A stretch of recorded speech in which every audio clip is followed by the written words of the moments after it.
To collect whole blood for buffy coat isolation, use the number of anticoagulant treated tubes specified in the study protocol. These may include purple top EDTA treated tubes and light blue top citrate treated tubes. Immediately after collecting the blood at patient visit, gently mix it with the anticoagulant by inverting each tube 5 times. Before spinning the blood samples, pair up the tubes and prepare balanced tubes by filling them with the same amount of water as the blood in the original collection tube. When placing the tubes in the swinging bucket centrifuge, make sure that opposite buckets are loaded with an equal number of tubes and are balanced across the center of rotation.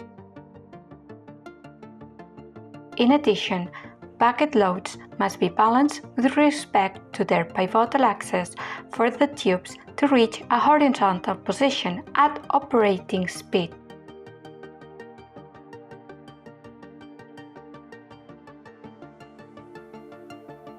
Centrifuge the tubes at 4 degrees Celsius at a speed of 1500 RCF for 10 minutes to remove cells from plasma. After centrifugation, 3 distinct layers can be observed. The top layer contains plasma. The bottom layer contains red blood cells. White blood cells and platelets form a thin layer referred to as buffy coat between plasma and red blood cells. This is the fraction you want to isolate.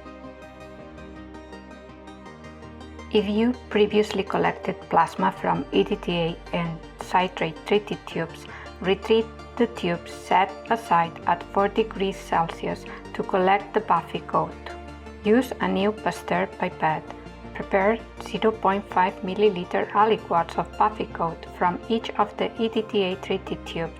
Start collecting the buffy coat layer from the tube's edges, swiping back and forth to recover the entire layer. Note that in addition to white blood cells and platelets, the isolated buffy coat fraction will contain residual plasma and red blood cells.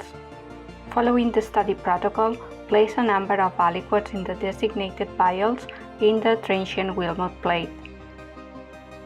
Seal the vials with the corresponding color-coded TPE push cups. Using a new Pasteur pipette, repeat this process for each citrate-treated tube.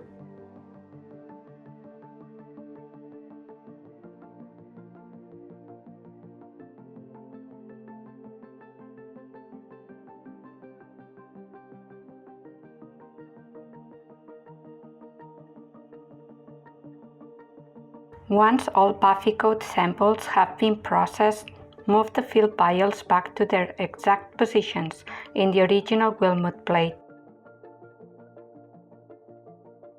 Immediately store the original Wilmot plate in a -80 degrees Celsius lab freezer. Dispose of any blood collection tubes in a biohazard container, following your workplace safety regulations.